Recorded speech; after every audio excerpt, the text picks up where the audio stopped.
네, 지난 시간에 불기소 처분에 대한 불복으로서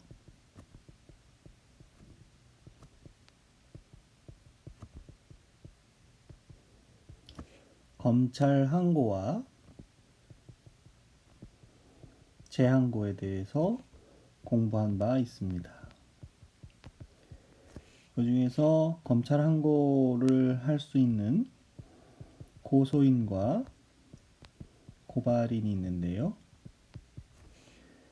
검찰 항고에도 불구하고 검찰 항고가 기각된 경우 고소인은, 그리고 고발인 중에서는 형법 123조와 126조의 고발인은 재정신청으로 가게 됩니다. 오늘 공부하는 재정신청, 그 밖에 범죄의 고발인은 재항고로 가게 됩니다. 그래서 오늘 공부하는 재정신청은 검찰 항고를 거친, 즉 검찰 항고를 거쳐야 하기 때문에 검찰 항고 전치주의라고 하는데요. 검찰 항고를 거친 모든 범죄의 고소인과 형법 123조 또는 126조의 고발인이 취할 수 있는, 항고 후에 취할 수 있는 불복수단이 되겠습니다. 내용을 살펴보도록 하겠습니다. 1207번을 보면 재정신청이 이의 있는 때 고등법원은 공소제기를 결정하게 됩니다. 260조 2항에 의해서. 그래서 검사의 공소제기가 강제되는 결과가 야기되는데, 그런 의미에서 재정신청 제도를 다른 말로 기소강제 절차라고도 합니다. 결국 재정신청 제도 또는 기소강제 절차라는 의미는 재정신청이 이유 있을 때 법원의 결정에 의해서 기소를 강제하는, 공소를 제기하도록 강제하는 제도가 재정신청 제도다, 이렇게 볼 수 있겠습니다. 1208번의 재정신청권자에 대해서 보면 260조 1항 조문을 잘 보시면 이렇게 돼 있죠. 고소권자로서 고소를 한 자. 네. 고소권자라 하더라도 고소를 하지 않았으면 검찰 항고를 거쳐서 재정신청할 수 없고요. 플러스, 그러니까 모든 범죄의 고소권자 플러스 고소권자로서 고소를 한 자 플러스 형법 123조에서 126조까지의 죄에 대한 고발한 자를 포함해서, 이렇게 두 가지 고소권자와 형법 123조 내지 126조까지의 고발한 자는 검사로부터 공소를 제기하지 아니한다는 통지를 받은 때, 불기소 처분 통지를 받은 때 지방검찰청 소재를 관할하는 고등법원에 그 당부에 관한 재정을 신청할 수 있다. 네, 재정 신청권자. 다만 형법 126조의 범죄, 피의사실 공표죄에 대해서는 피공표자의 명시하는 사에 반하여 재정을 신청할 수 없다고 해서 재정 신청권자가 고소권자로서의 고소한 자와 형법 123조로부터 126조까지 죄에 대한 고발인, 이렇게 되고 있는 것을 볼 수 있습니다. 관련해서 1988년도에 선고된 865 58 결정을 통해서 재정신청제도의 의의와 신청권자에 대해서 한번 살펴보도록 하겠습니다. 기소 편의주의를 채택하고 있는 우리 법제 하에서 범죄 혐의가 인정되고 소추 조건 같은 것이 다 충족되었다 하더라도 형법 51조의 사정을, 양형의 조건을 참작해서 불기소할 수 있는 제도가 기소 편의주의라고 했지 않습니까? 이런 기소 편의주의를 채택하고 있는 우리 법제 하에서 검사는 범죄 혐의가 충분하고 소송 조건이 구비되어 있는 경우에도 개개의 구체적 사안에 따라 형법 제51조의 정한 사항을 참작하여 불기소 처분, 기소유예를 할 수 있는 재량을 갖고 있긴 하지만, 그 재량에도 스스로 합리적인 한계가 있는 것으로서 한계를 초월하여 기소를 하여야 할 극히 상당한 이유가 있는 사안을 불기소 처분한 경우, 이는 기소 편의주의의 법리에 어긋나는 부당한 조치를 하지 않을 수 없고, 이러한 부당한 처분을 시정하기 위한 방법의 하나로 우리 형사소송법은 재정신청 제도를 두고 있는 것이다. 결국 검사의 기소유예 처분에 대해서도 재정신청을 할 수 있다는 얘기가 되겠죠. 헌법 제9조는 헌법 제9조의 구조는 구헌법이 될 것 같은데요. 모든 국민은 인간으로서의 존엄과 가치를 가지며 행복을 추구할 권리를 가진다. 국가는 개인이 가지는 불가침의 기본적 인권을 확인하고 이를 보장할 의무를 진다. 국가는 개인이 가지는 불가침의 기본적 인권을 확인하고 이를 보장할 의무를 진다. 고 규정하고 있고 헌법 11조 2항은 역시 구헌법 조문인 것 같은데요. 모든 국민은 고문을 받지 아니하며 형사상 자기에게 불리한 진술을 강요당하지 아니한다고 하여 현행 헌법은 12조의 규정이 아닌가 싶습니다. 특히 형사 절차에서의 인권보장 규정도 두고 있는 바 이러한 헌법 정신에 비춰볼 때 원심이 인정하고 있는 동피의자의 피의 사실에서 보는 바와 같이 어떤 사건이었냐면 경찰관인 피고인이 그 직무를 행함에 해당하여 수사를 함에 있어서 형사 피의자에 대하여 수사를 받는 자에 대해서 폭행 및 가혹행위를 하고 특히 여성으로서의 성적 수치심을 자극하는 방법으로 신체적, 정신적 고통을 가하는 것과 같은 인권침해 행위를 저질렀던 사안입니다. 그래서 이른바 부천경찰서 성고문 사건이라고 하는 그 사건에서 그런 행위를 저지른 경찰관인 피고인을 용납할 수 없는 범죄 행위다. 그럼에도 불구하고 그 경찰관이 오랜 기간 경찰로서 국가를 위해 봉사해왔다. 이런 사유 등을 들어서 기소유예를 했던 것은 잘못이다. 라고 했던 사안입니다. 그런 배경이 다 드러나고 있지는 않지만 아주 중요한 부천경찰서 성고문 사건이라고 해서 유명한 사건이었습니다. 그런 부분에서 재정신청제도가 위력을 발휘했던 사실상 유일하게 재정신청제도를 통해서 경찰관의 잘못을 추궁할 수 있었던 그런 사건이 되겠습니다. 네, 역사적 의미도 굉장히 강한 사건이죠. 결국 재정신청제도는 이와 같이 불기소 처분에 대한 통제 수단으로 작용하고 있다고 보시면 되겠습니다. 재정신청 절차는 어떻게 되느냐? 네, 재정신청에 대해서는 형사소송법 제260조의 규정이 있는데요. 제2항에서 이렇게 얘기하고 있습니다. 제1항에 따른 재정신청을 하려면 검찰청법 제10조에 따른 항고를 거쳐야 한다. 그래서 항고 전치주의라고 하는 것이죠. 항고를 거쳐야 한다.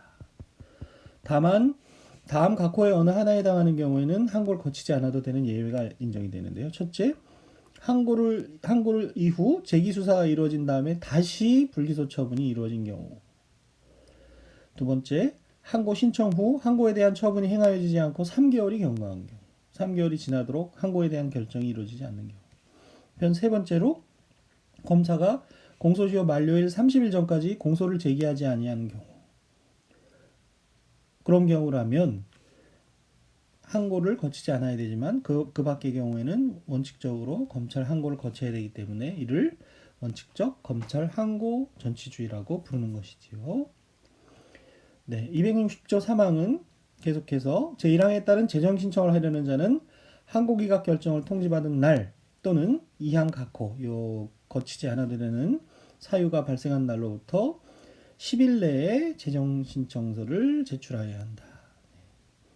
재정 신청은 항고 기각 통지를 받은 날로부터 10일 내에 하도록 되어 있습니다. 다만 제2항 3호의 경우에는 요 경우에는 공소시효 만료일 전날까지 재정 신청서를 제출할 수 있다고 규정하고 있습니다. 그리고 260조 4항에서는 재정 신청을 하려면 재정 신청의 대상이 되는 사건의 범죄 사실, 어떤 범죄 사실, 그리고 어떤 증거가 있는데도 불기소를 했다. 이렇게 그래서 부당하다, 잘못되었다 라는 재정 신청을 이유 있게 하는 사유를 기재하도록 그렇게 하고 있습니다.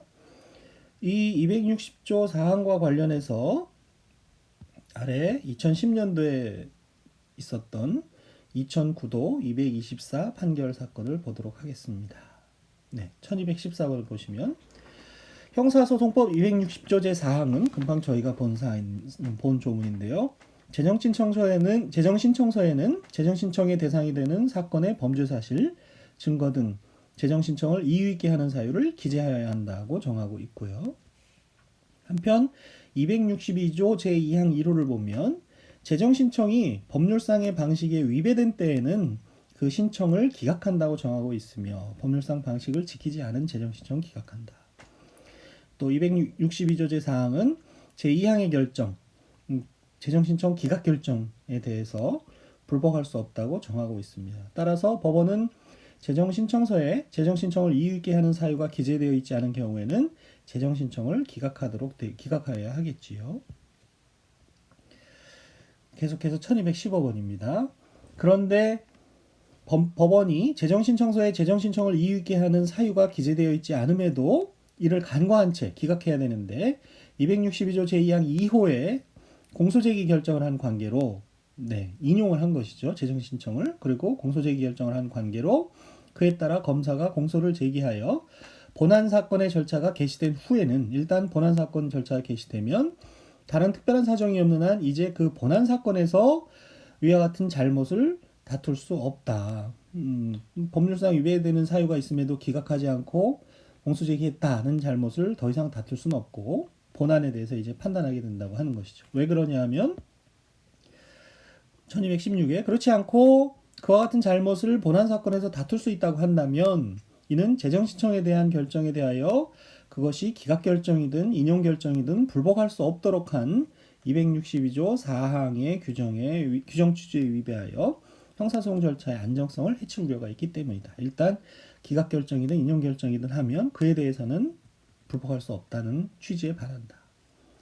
또한 위와 같은 잘못은 본안사건에서 공소사실 자체에 대하여 공소를 제기하지 않아야 될 사안이었다면 무죄를 하든지 면소를 판결을 하든지 공소기각 판결이나 결정 등을 통해서 그런 사유에 해당하는지를 살펴 무죄 등의 판결을 함으로써 그 잘못을 바로잡을 수 있는 것이다. 뿐만 아니라 본안사건에서 심리한 결과 범죄사실이 유죄로 인정되는 때에는 이를 처벌하는 것이 오히려 형사소송의 이념인 실체적 정의를 구현하는 데 보다 충실하다. 결국 본안사건의 결론에 따르면 되는 것이지 방식이 잘못된 재정신청에 대해서 재정신청을 인용해서 공소제기 결정을 했다 해서 그 사유를 본안사건에서는 다툴 수 없다. 이렇게 판시한 사안이죠.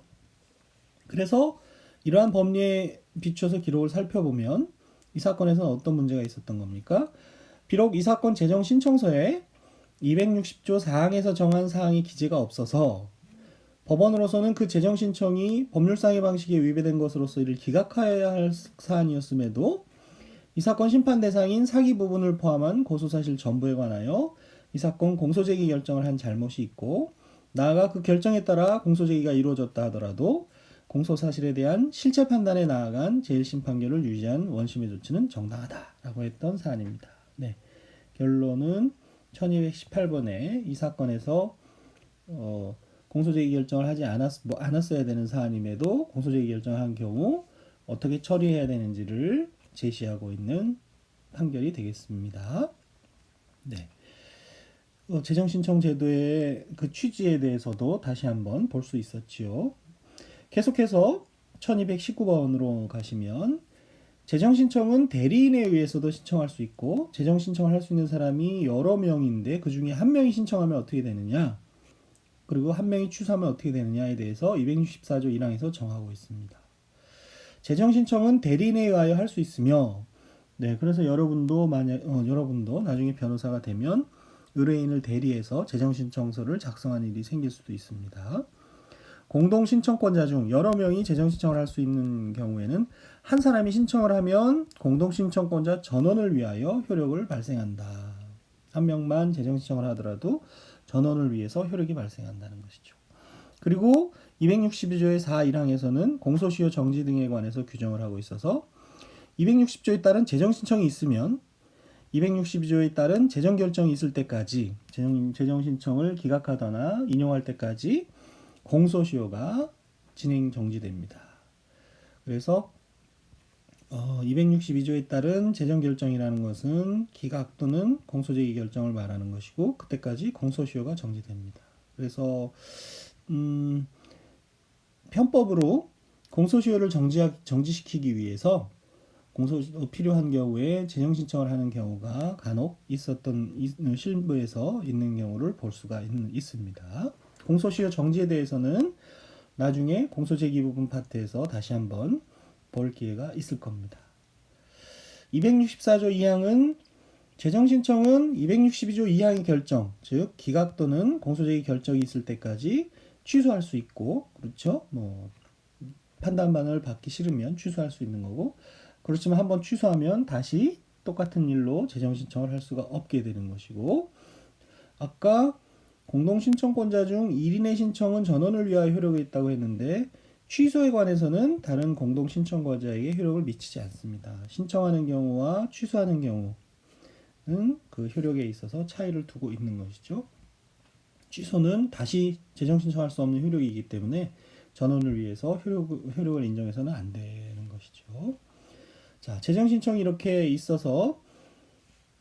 경우 261조에 보면 260조 3항에 따라서 재정신청서를 제출받은 지방검찰청 검사장 또는 지청장은 재정신청서를 제출받은 날부터, 그러니까 재정신청서는 검찰 항고를 거쳐서 지방검찰청 검사장 또는 지청장에게 제출하는 것입니다.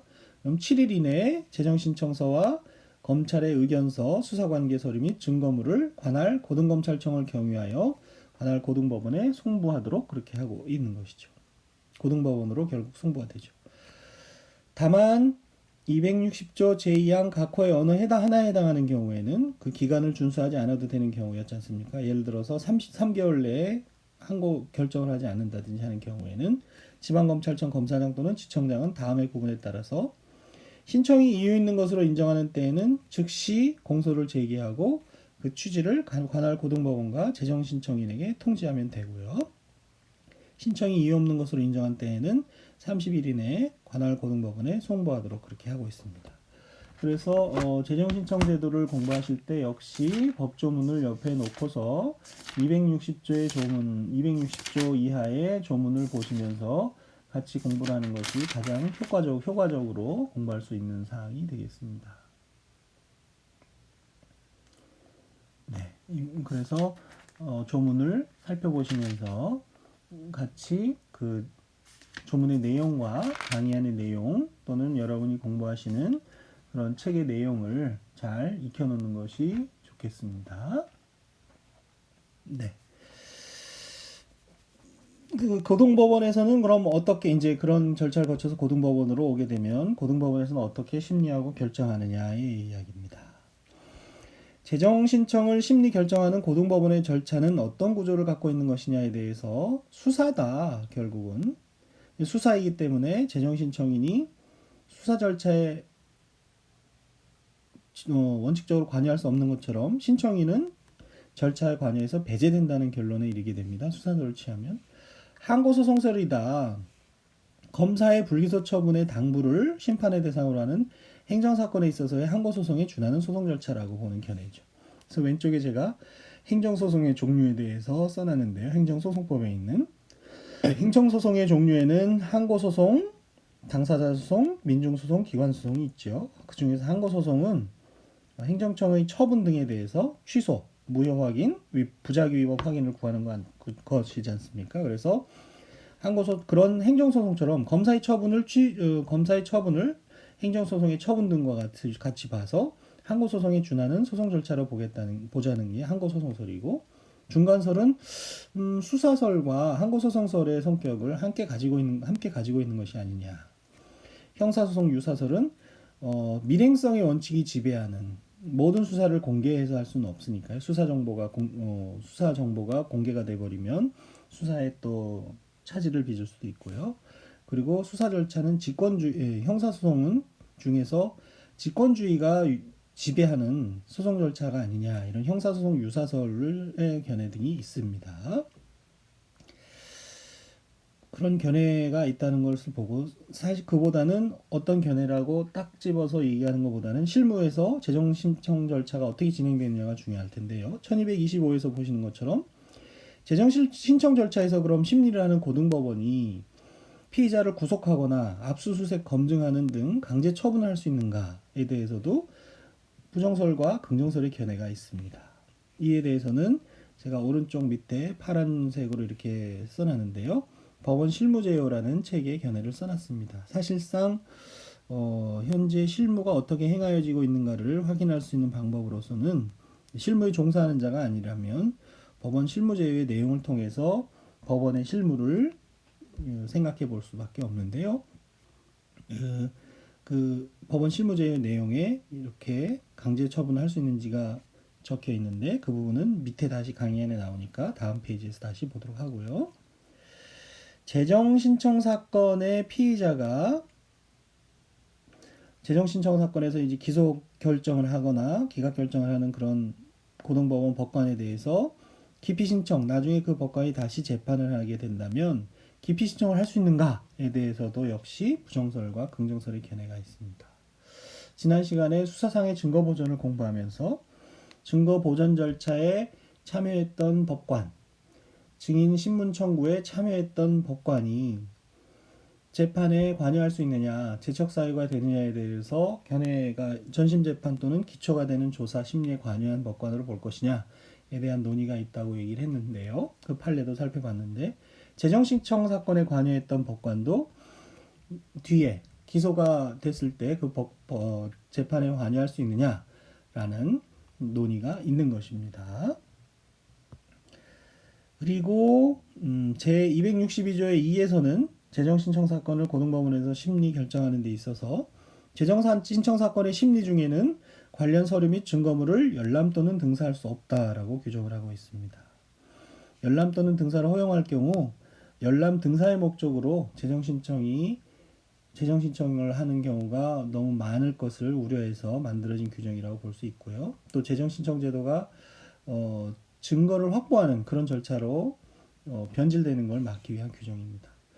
다만 법원은 262조 2항 후단의 증거조사 과정에서 증거조사를 할 수 있는데 262조 제2항 후단에 보시면 법조문 262조 2항 후단에 보면 필요한 때에는 증거를 조사할 수 있다라고 규정이 되어 있거든요. 그와 같은 증거조사 과정에서 작성된 서류의 전부 또는 일부의 열람 또는 등사를 법원이 허가할 수는 있습니다. 증거조사 과정에서 확보된 서류의 전부 또는 일부는 법원이 허가할 수 있다.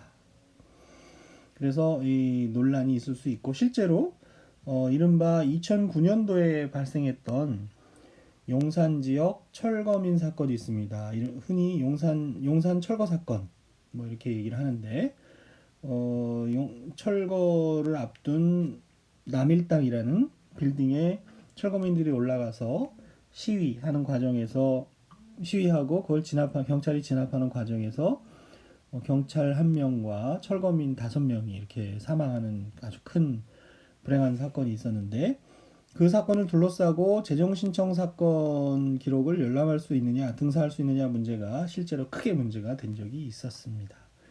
원칙적으로는 열람 등사할 수 없고 증거조사 과정에서 작성된 서류의 전부 또는 일부는 열람 또는 등사를 법원이 허가할 수 있다.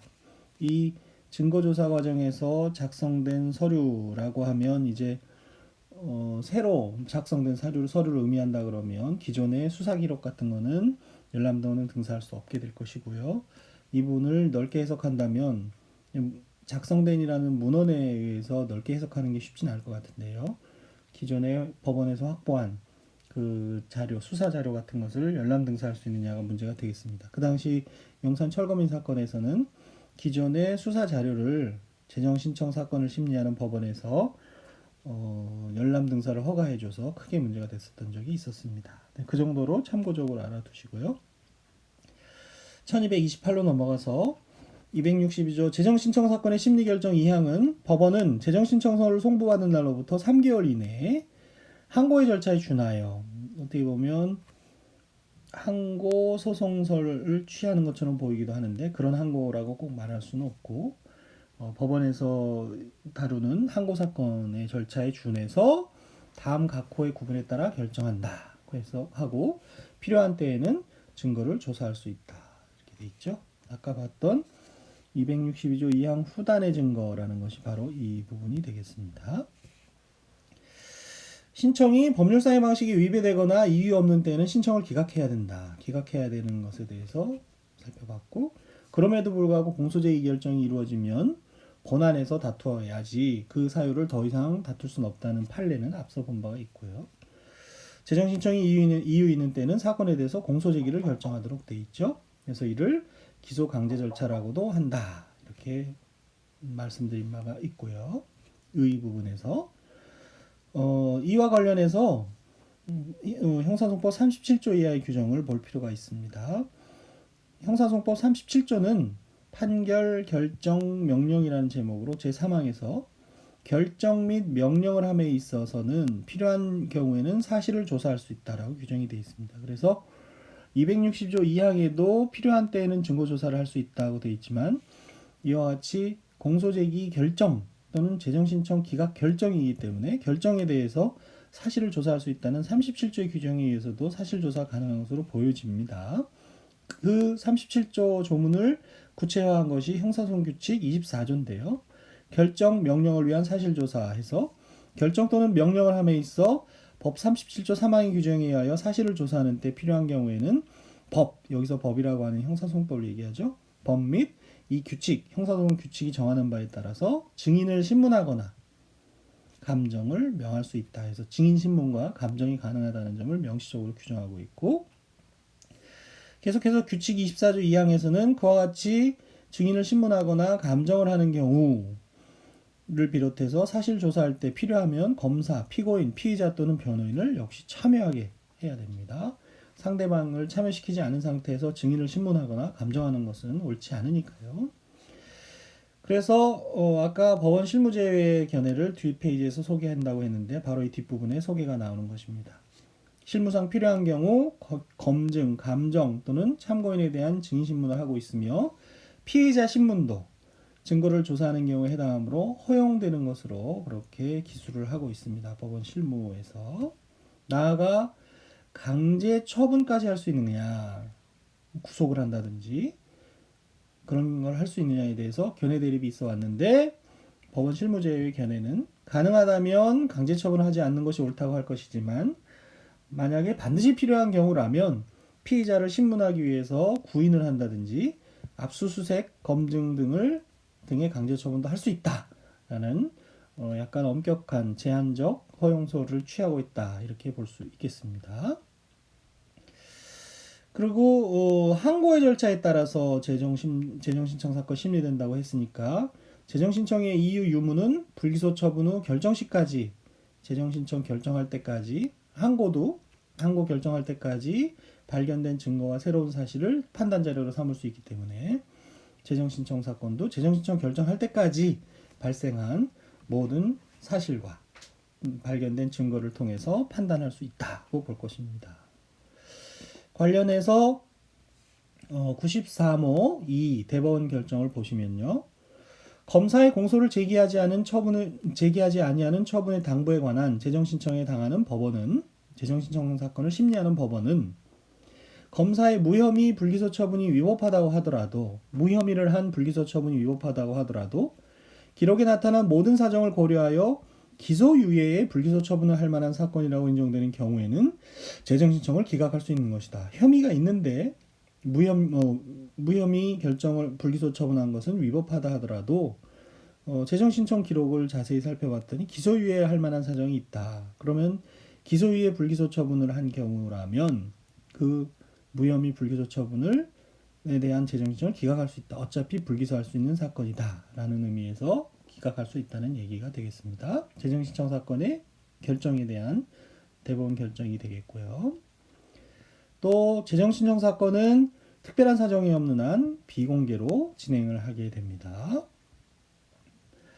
262조 사항은 제2항의 결정에 대해서 즉 재정신청 사건의 인용 또는 기각 결정에 대해서는 불복할 수 없다 이렇게 얘기를 하고 있는데 특히 2항 1호 재정신청을 기각한 결정에 대해서는 다른 중요한 증거를 발견한 경우를 제외하고는 소추할 수 없다.